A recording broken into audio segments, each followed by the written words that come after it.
Assalamualaikum warahmatullahi wabarakatuh. Allahumma sholli ala Sayyidina Muhammad wa ala ali Sayyidina Muhammad.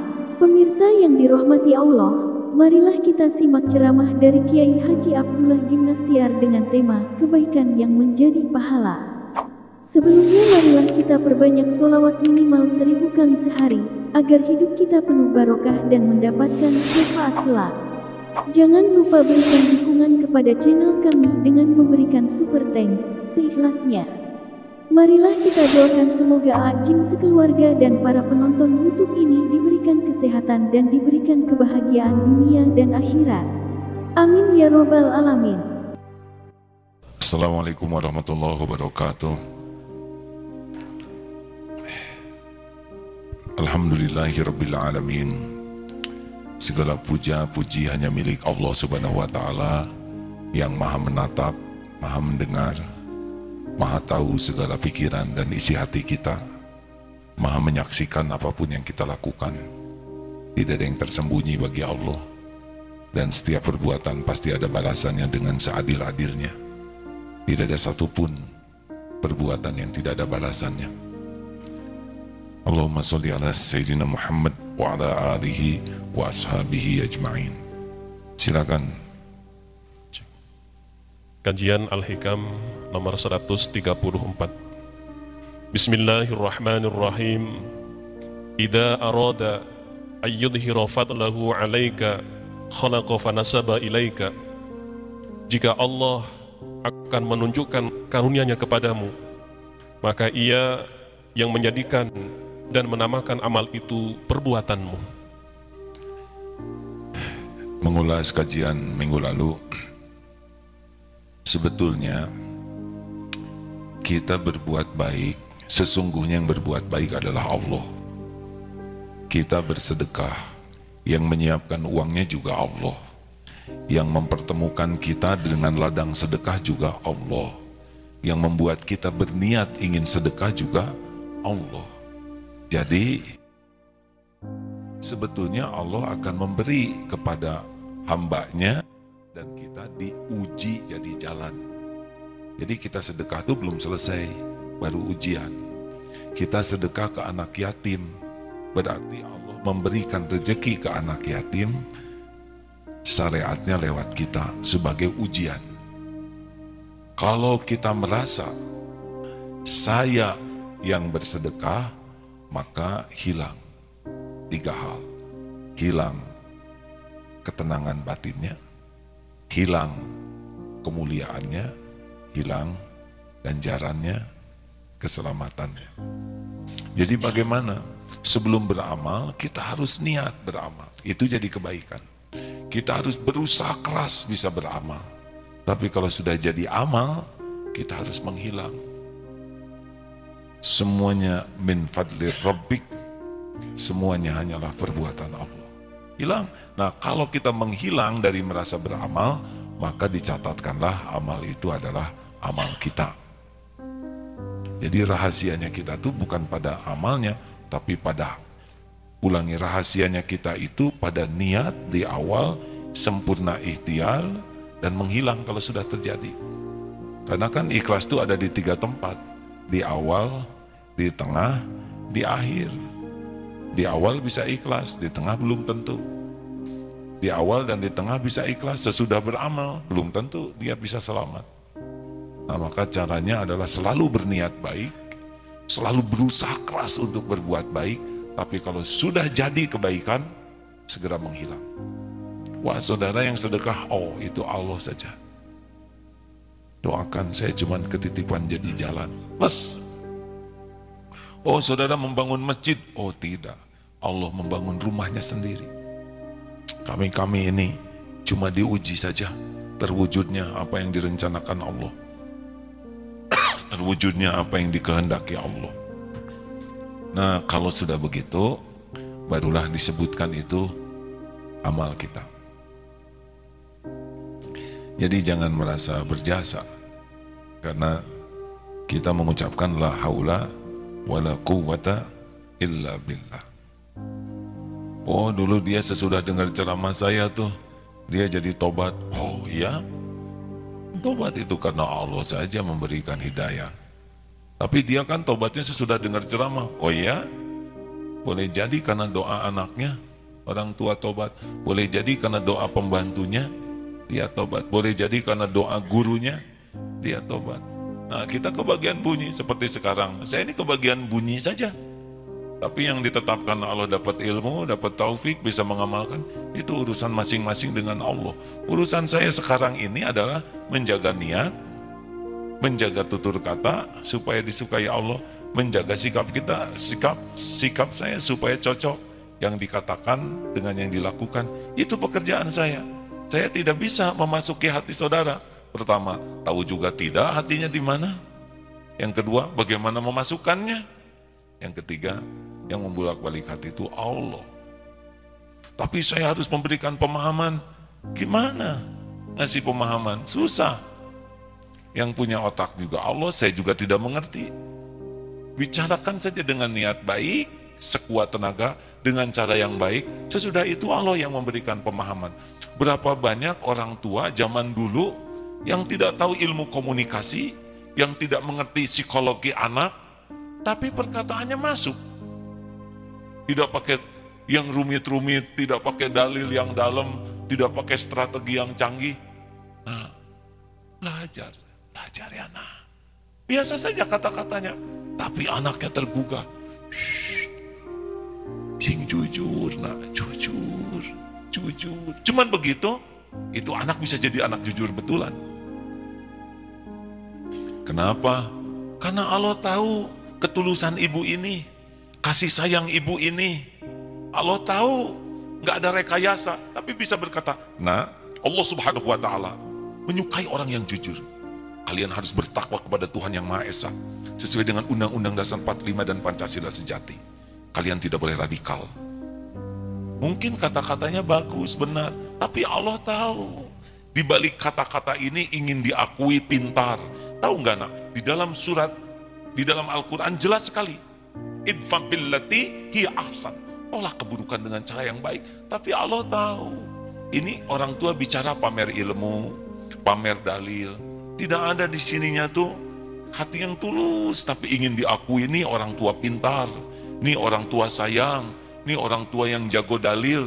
Allah tahu semua rekayasa ini. Itulah sebabnya ada yang nasihatnya sampai berbusa, tapi tetap saja tidak bisa punya makna. Karena apa? Karena yang membulak-balik hati adalah Allah. Kenapa banyak suami yang sulit menasehati istrinya? Jawab, karena istri sudah tahu modal suaminya. Dan Allah lebih tahu lagi. Kenapa anak susah dinasehati orang tua? Karena anak tahu modal orang tuanya. Dan Allah lebih tahu lagi. Makanya gak usahlah pengen dianggap pintar, pengen dianggap hebat, pengen diakui sebagai orang yang bijaksana, soleh, mulia. Itu bikin tidak ikhlas.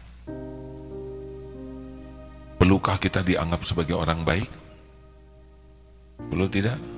Tidak perlu. Yang perlu apa? Jadi orang baik. Dalam pandangan siapa? Allah. Kalau kita sudah menjaga diri ingin dinilai Allah, pasti standarnya standar tertinggi. Kalau kita ingin disebut baik oleh orang, standarnya rendah. Dan tidak akan ikhlas. Selanjutnya. La nihayata lima dhammika in arja'aka ilaika wa la tafrugu madaihuka in adhara judahu alaika. Tiada batas akhirnya kejelekanmu jika Allah mengembalikan engkau kepada kekuatan usaha daya upayamu sendiri, dan tidak ada habisnya kebaikanmu jika Allah memperlihatkan kemurahannya kepadamu pada dirimu. La haula wa la quwwata illa billah. Tidak bisa kita taat tanpa pertolongan Allah. Tidak bisa kita menjauhi maksiat tanpa karunia Allah. Jadi menghindarnya kita dari dosa itu akan mudah kalau ditolong Allah. Nah sekarang kalau Allah tidak nolong, itu setan ngerubungin kita. Kita tidak punya benteng. Sudah tidak akan berhenti itu kejelekan kita. Ngomong, bohong, sombong, ujub, takabur, ria, iri, dengki. Wih, komplit itu. Mata, zina, pikiran kotor, kelakuan mesum. Tidak ada habisnya kejelekan kita kalau Allah tidak nolong kita. Karena memang tidak ada daya kita. Tapi kalau Allah menolong kita, tidak akan pernah berhenti, tidak ada habisnya kebaikan kita. Karena Allah maha baik. Kalau Allah mau menolong, tolong saja oleh Allah. Dibuat senang zikir, mata senang baca Quran, mulut terpelihara, kasih uang, dikasih taufik senang bersedekah. Kalau dia beramal, ditolong hatinya ikhlas. Gak ada habisnya kebaikan kalau Allah nolong kita, benar? Nah sumber kebaikan kan Allah. Penguasa segala kebaikan kan Allah. Makanya hidup mah terus ngegantel, menghibah, menggelendot. Kalau kita lihat anak ya, ngegelendot terus anak balita tuh ke ibunya tuh, nggak mau lepas.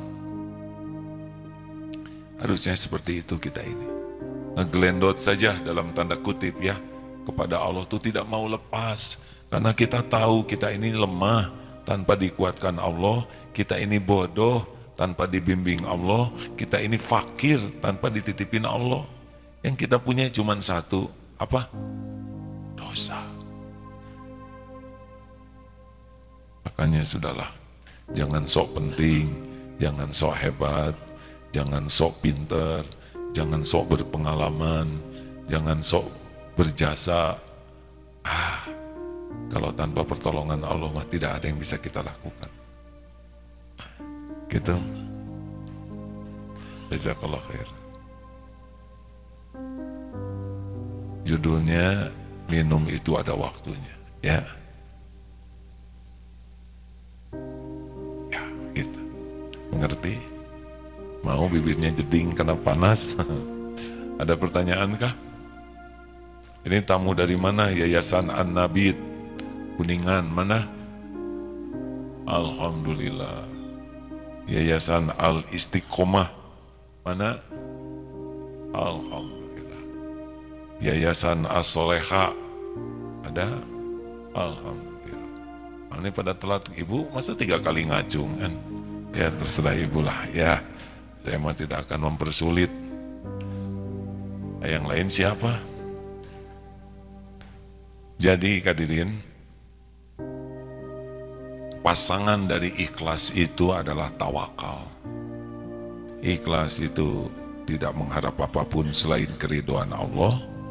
Tawakal itu tidak mengharapkan pertolongan siapapun selain pertolongan Allah. Kualitas iman seseorang ini cirinya ada pada keikhlasan dan ketawakalan yang paling kuat di sini. Makanya dilatih dari sekarang, dilatih ya untuk lepas berharap dari makhluk dalam bentuk apapun untuk kepentingan pribadi kita. Seperti ingin diterima kasihi, ingin diakui jasa kita, ingin diakui kepintaran, keahlian kita, ingin diakui, ini masalah nih, ingin dihargai, ingin dipuji, ingin dikagumi, ingin disimpatii juga.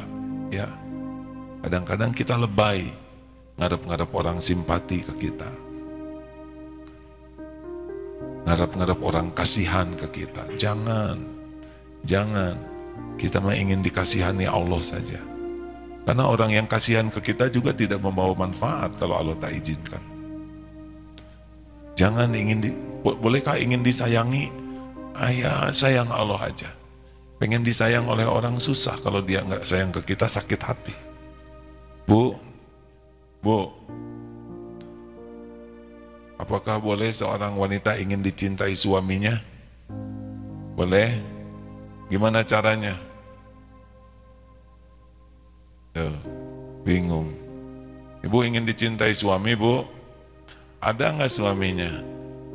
Ya itu syarat pertamanya ya. Kalau ibu ingin dicintai, suami belum ada, nanti nyari suami orang, bermasalah. Suami orang itu bagus, karena kalau yang tidak bagus itu suami kucing. Ya. Bu, gimana caranya supaya dicintai suami? Dandan, gak ngepek, Bu. Kan? Acung, atuh, jangan cuma berani sembunyi tangan. Bu, ya. Mengizinkan suami nikah lagi? Yang ngomong kemana, yang menerjemahkan kemana?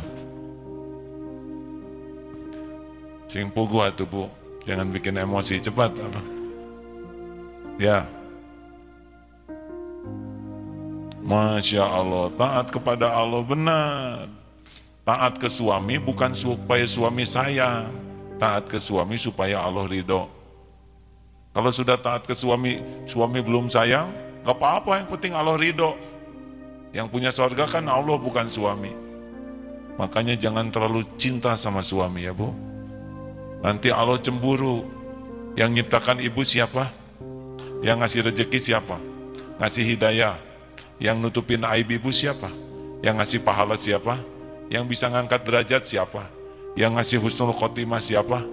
Yang punya surga siapa? Hai suami ngapain? Suami siapa?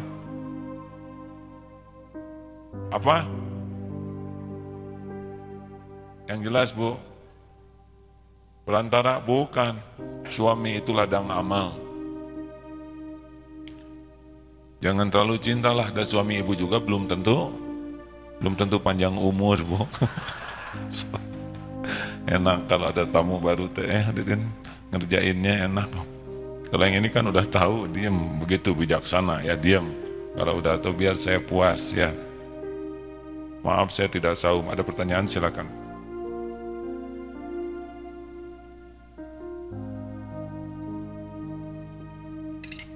Kalau tidak selesai nih. Ya. Mikrofonnya sudah siap? Petugas? Ya. Akhwat, ibu-ibu ada yang bertanya? Ya. Assalamualaikum warahmatullahi wabarakatuh. Waalaikumsalam. Nama saya Hanif A, santri Deki dari Bali. Nah, sebenarnya saya datang ke sini tujuannya. Ya. Jadi pas itu jangan di depan mikrofon ya.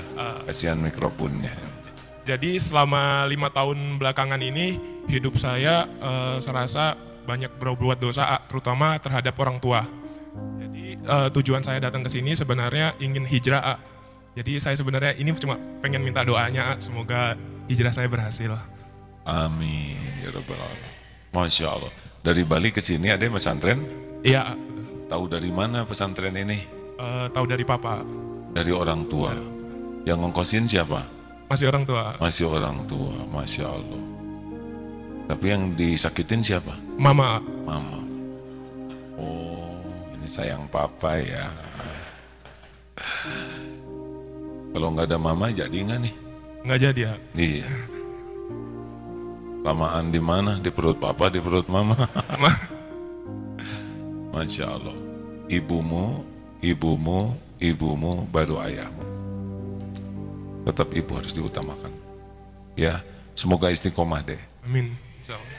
Man yuridillahu bihi khairan yufaqihu fiddin. Barang siapa yang dikehendaki Allah kebaikan baginya, ini ciri orang yang mau hijrah, adalah diberikan mudah untuk memahami agama. Adek kesini tuh Allah yang menghendaki deh. Papa itu hanya digerakkan Allah saja untuk nyuruh. Mungkin doa mama yang membuat adek bisa kesini. Tidak terdengar, tapi Allah mendengarkan. Tidak terlihat, tapi Allah menyaksikan rintihan hati yang paling dalam sekalipun. Masya Allah. Terima kasih deh. Ada yang lain? Petugas agak lebih lincah sedikit ya. Oh, atau di estafet kan, ada lincah masuk ke ibu-ibu. Ya. Lah ibu teh yang ngacung siapa, yang megang siapa? Ibu teh maksudnya di estafetkan ke belakang. Ya udahlah, nggak apa-apa, kita nggak mau dipilahin. Warahmatullahi wabarakatuh. Nama saya Asia Hasibuan, kami dari Majelis Taklim As-Solehah Bekasi, Ustadz. Yang mau saya tanyakan gini, tadi akan mengatakan jangan terlalu cinta kepada manusia, apakah itu cinta kepada suami, anak, atau saudara gitu. Karena nanti Allah bisa cemburu. Cuman yang ingin saya tanyakan ini, dalam praktek sehari-harinya, kadang kita malah justru istighfar dulu Bu. Astagfirullahaladzim. Astagfirullah. Tenang. Bismillah. Ya. Tetapnya nggak bunyi hadir.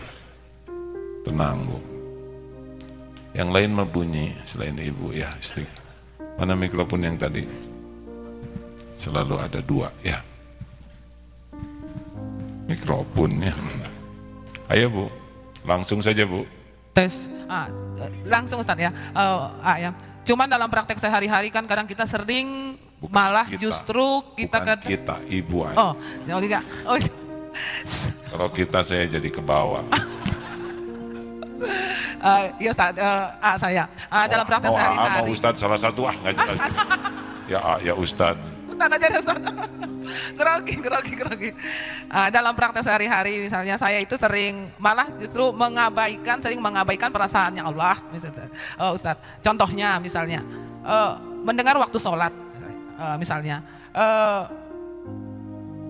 Misalnya kita mau menyediakan masakan kepada suami gitu kan Ustadz, malah kita udah dengar azan, malah lebih mengutamakan menyelesaikan masak ini dulu daripada menjalankan sholat. Begitu juga dengan hal-hal lain, kadang misalnya kepada anak juga kadang seperti itu, kadang kita jadi, lebih mengabaikan. Pertanyaannya apa? Pertanyaannya Ustadz, bagaimana kita menyikapi hal ini sehingga di hati kita itu tumbuh perasaan bahwa Allah itu tidak boleh cemburu kepada kita karena kita lebih mengutamakan orang lain, itu mengutamakan makhluknya gitu. Cemburu sih, terbalik Ibu. Gampang adzan, Ibu sholat beres. Bu, kalau Ibu punya pembantu dipanggil oleh Ibu, Bi, baru juga udah manggil lagi sih. Sore-sore Bibi, saya lagi ngobrol, gak usah manggil-manggil. Malam Bi, ini TV rame, lagi seneng nonton TV nih, gak usah manggil. Pagi-pagi Bi, pagi-pagi udah manggil-manggil sih. Digimanain pembantu seperti itu Bu? Jawab. Pecat, sama Ibu juga gitu ya. Ya. Ayyana sholat. Baru juga duhur udah asar lagi. Cepet banget sih sekarang teh. Sambil terus masak. Ayyana sholat. Lagi ngobrol, lagi asik-asiknya ngobrol. Silakan aja. Da Allah mah nggak rugi nelat-nelat sholatku. Yang pasti kita akan rugi. Amalan yang dicintai Allah tuh as-sholatu ala waqtiha. Sholat tepat waktunya. Bu, suami Ibu dimatiin aja Ibu udah nggak bisa apa-apa, bener? Atau Ibu yang duluan dimatiin? Yalah, utamakan Allah, nanti urusan Ibu diurus oleh Allah, beneran. Sekarang aja kita ngaco diurus, apalagi beneran. Udah, kasihin itu Bu ke belakang yang tercegat oleh Ibu tadi.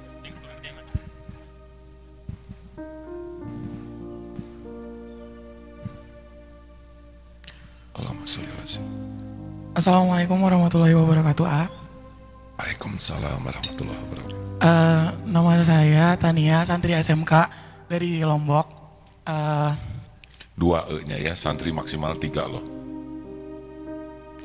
Mau nanya aja, waktu pesiara kemarin yang sama orang tua, itu tuh pernah timbul rasa kayak pengen balik sama mama gitu. Karena jujur,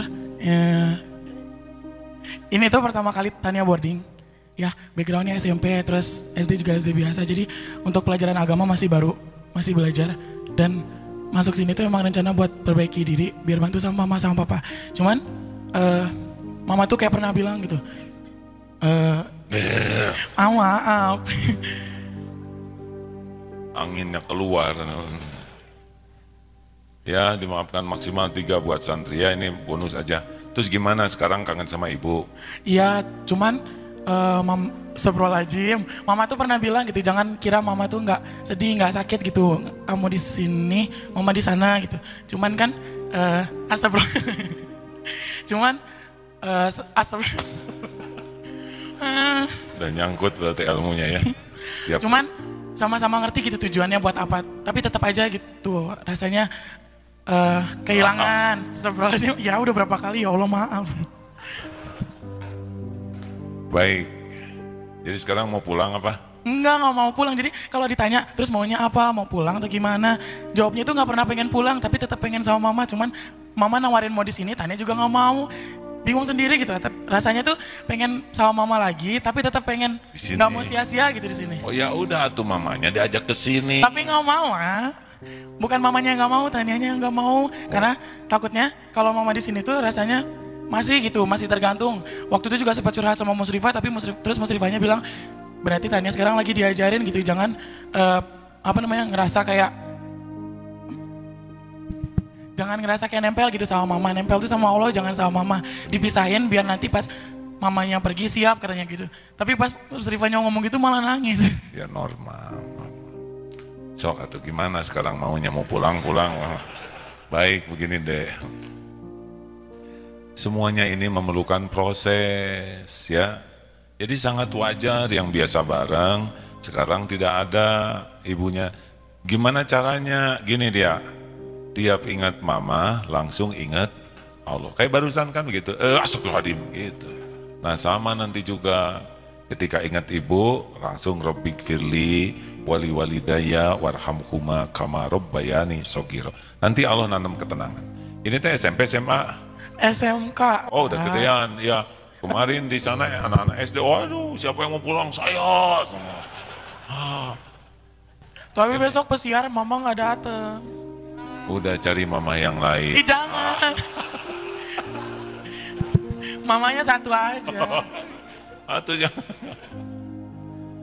Saya juga refleks nyebutnya. Sudah. Kenapa ini ketawa Bapak ini gembira? Dah dinikmati semua ini ya. Semua kepahitan itu ladang penguat diri kita. Jalani karena di sini juga bukan tempat yang buruk. Ya makasih. Sebetulnya belum jawabannya. Belum. Ya sok lanjutin maaf. Nggak bisa, udah selesai. Mama.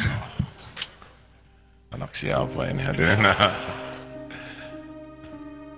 Insya Allah deh jalani, bisa kok dilihat dari nadanya udah dapet lah ya. Pokoknya sederhananya gitu, ingat langsung kembali ke Allah. Cuman itu kuncinya.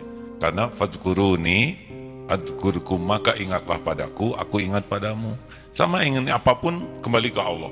Yang membuat gelisah itu adalah lambat kembali ke Allah. Pasti di sana sumber masalahnya. Terima kasih Dek. Makasih Hampir aja saya nyebut salam ke mama, tapi jadi masalah hadirin. Salam untuk orang tua gitu ya. Baik, terakhir. Supaya ganjil. Oh, jadi banyak begini. Di atas. Ya kalau di atas sama beda nasibnya, nggak ada mikrofonnya Bu. Udah bagian ngacung aja lah Ibu ya. Yang lain yang nanya, silakan. Mana mikrofonnya? Ya silakan yang sudah megang. Assalamualaikum warahmatullahi wabarakatuh. Waalaikumsalam warahmatullahi wabarakatuh. Nama saya Inas dari SMK Darut Tauhid. Ingin nanya mau cerita dulu. Ya silakan. Waktu SMP pernah mimpi tentang Rasul, alhamdulillah, dan di situ ngerasa awalnya heran kenapa Allah ngasih mimpi ini. Tapi di mimpinya tuh Allah bilang kalau Rasul itu cinta sama umatnya dari dulu, walaupun ya kayak kita gitu kan, kayak kami walaupun belum pernah ketemu tapi Allah cinta Allah Rasul cinta sama kita. Tapi pertanyaannya, Inas nggak tahu kan itu tuh dari Allah mimpinya secara langsung atau dari setan gitu kan. Soalnya mimpinya jadi jadi udah subuh selesai, nah ketiduran di situ, nah tiba-tiba mimpi itu, nah sementara kita tuh nggak diperbolehin tidur udah selesai sholat subuh gitu. Terima kasih. Baik, sepengetahuan AA ya ada keterangan kalau mimpi jumpa dengan Rasulullah SAW Rasul itu tidak bisa disaru oleh setan. Jadi insya Allah mudah-mudahan ini mimpi yang baik. Dan benar kalau Rasulullah mencintai umatnya adalah benar. Jadi gimana kalau sudah mimpi bertemu dengan Rasulullah? Ya kita harus benar-benar belajar supaya akhlak kita mendekati akhlak Rasulullah, supaya hati kita seperti hatinya Rasulullah, supaya hidup ini manfaat seperti manfaatnya Rasulullah gitu. Barulah mimpi itu akan membawa banyak keberkahan. Tapi kalau hanya mimpi dan tidak memotivasi kita, ya sayang sekali ya. Makasih ya. Ya, terima kasih. Ikhwan, bisakah mimpi bertemu dengan Rasulullah? Ya minta saja kepada Allah yang benar-benar mengetahui keinginan di hati kita. Ya silakan. Assalamualaikum warahmatullahi wabarakatuh. Nama saya Zaid Arus A dari Pekanbaru. Jadi gini ya, selama ini tentang niat sedekah. Jadi selama ini niatnya untuk diri sendiri gitu kan. Jadi setelah ada cerita sama teman, itu sebaiknya diniatkan untuk orang tua katanya. Jadi itu merupakan salah satu bakti kepada kedua orang tua. Jadi saya masih ragu bagaimana sebaiknya. Bagus, kalau kita sedekah niatkan juga supaya orang tua dapat pahalanya. Dapat insya Allah. Ya sudah begitu. Ya. Kita saling menatap begini. Bonus.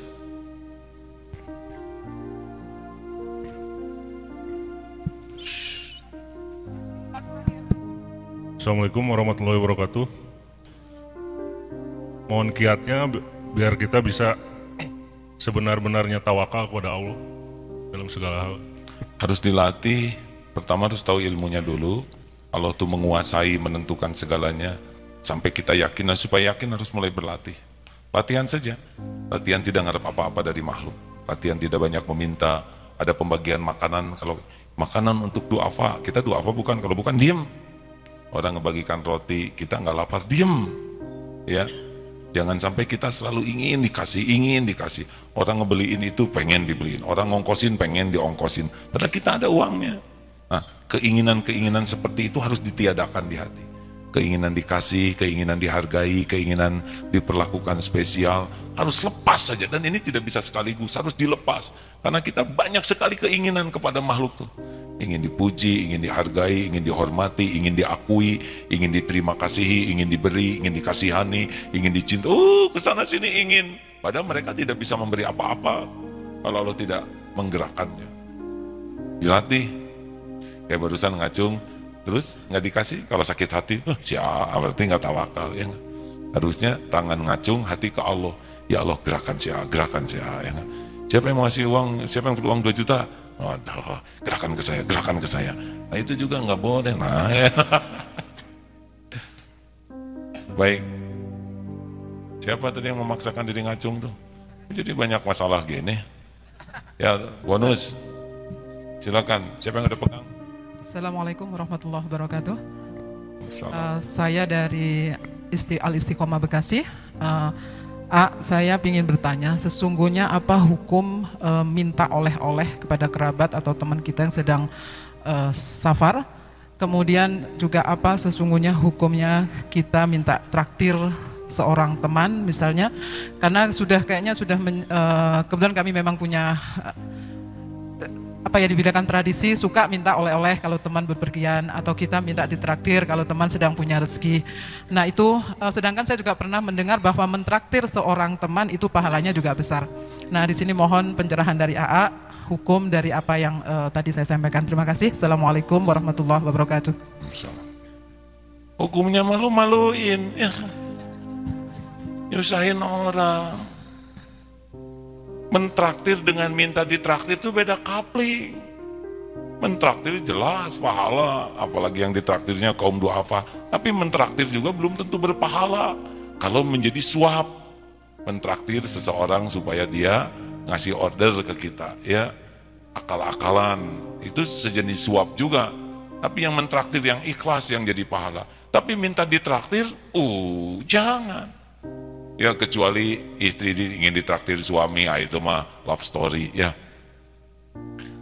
Tapi minta ditraktir teman, itu kan bikin nyusahin teman, betul?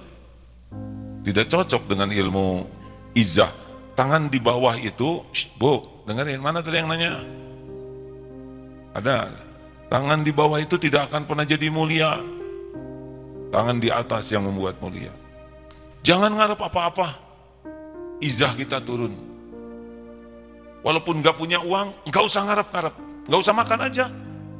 Gak ditraktir juga kita masih hidup, betul? Daripada traktir dong saya, itu bikin tidak ongkosin dong saya. Apalagi kalau punya, kalau nggak punya diam, nggak usah banyak keinginan. Ini ngebagi ini ke teman-teman kita ngarep-ngarep dikasih, jangan, itu bikin nggak dikasih betulan tuh. Kalaupun dikasih, kita tidak pernah punya kehormatan. Orang yang minta-minta itu tidak pernah terhormat walaupun pangkat jabatannya tinggi. Jangan, ingin mulia, bahagia, terhormat, nggak usah ngarep apa-apa dari makhluk. Allah punya segala-galanya. Allah yang menentukan segala-galanya. Termasuk jangan menghibah cinta. Cintai dong sayang. Apa lu? Aku hanya merindukan cintamu ya Allah. Nanti tinggal Allah ngebalik-balikin hati. Dan gak bisa dipaksa. Coba ada orang lewat, Mas, cintai saya. Gue lo, apalagi itu ada. Kabur dia yang. Kok suami saya berbeda ya, dulu mah dia waktu mau nikah, tuh ibunya juga udah beda. Dulu mah kan remaja, cinta lebay ya. Kalau udah tua kayak kita, kayak saya gitu, udah nggak lucu romantisan aki-aki ini ya. Sekarang mah rebutan mencari cinta Allah, balapan, saling menjerumuskan ke sorga. Udah nggak ada lagi WA-WA-an pakai itu rame aki-aki ini paling berlomba-lombanya untuk tidak dicintai yang bisa membuat kehilangan cinta ke Allah. Hati-hati nih para pengantin yang kebanyakan WA-WA-an, keseringan WA teh ganggu, lagi ngaji WA nggak dibalas takut marah, potong ayat Qurannya. Telat sedikit datang yang merah itu, yang kenapa nggak jawab? Biasanya pengantin lebay yang itu, yang baru ya. Kalau sudah aki-aki ini, kunaon aki, saya kemana wae, saya tengah waler. Allah, nenek atau nenek bahwa lagi nggak ada HP baik-baik saja. Kenapa nenek sudah pegang HP jadi rewel begini? Nenek kan produk jadul, udah nggak usah memaksakan. Hadirin nyebut aki ini, saya menjiwai ya.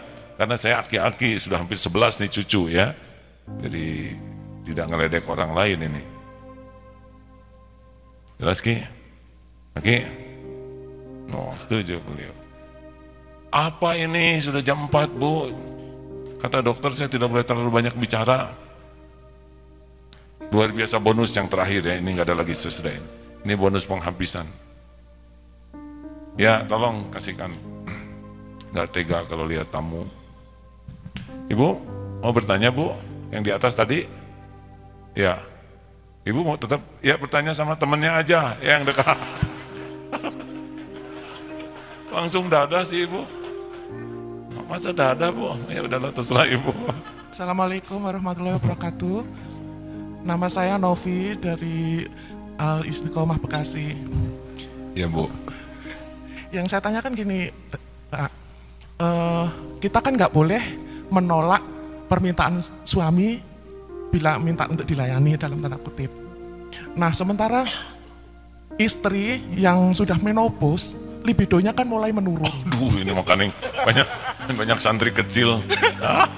Ibu, aduh ini urusan nenek-nenek, kakek-kakek. Santri sing sabar belum mengerti libido ya. Santri udah belum balik, nggak apa-apa ini ingat badminton. Yang saya tanyakan boleh nggak istri mau minta gini perjanjian sama suami, jadi kalau seandainya suami seminggu 3 kali ya, gimana kalau suami 2 kali aja? Aduh, ibu, ini 17 tahun ke tengah ibu jauh-jauh ke sini nanya itu, aduh kena keringet buntet saya Bu. Udah suruh suaminya nikah lagi aja.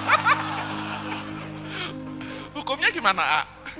Ya diskusikan lah, itu masalah dalam negeri. Ini banyak rakyat jelata belum ngerti. Tuh, kamu tidur merem deh. Mata merem, telinga nggak dengar. Aduh, ibu jauh-jauh dari Bekasi. Warno ya nggak apa-apalah hadirin, karena dalam Islam mah tidak boleh kalau hukum itu disembunyikan ya. Saran saya mah didiskusikan dengan baik ya Bu ya. Jangan diskusi dengan saya berkeringat Bu. Ya Bu, nanti secara pribadi dibahas lah ya. Di antara solusinya itu yang barusan saya suruh cari pengurus yang lain kan. Maaf ya Bu, adik-adik, ini sekedar ilmu saja ya.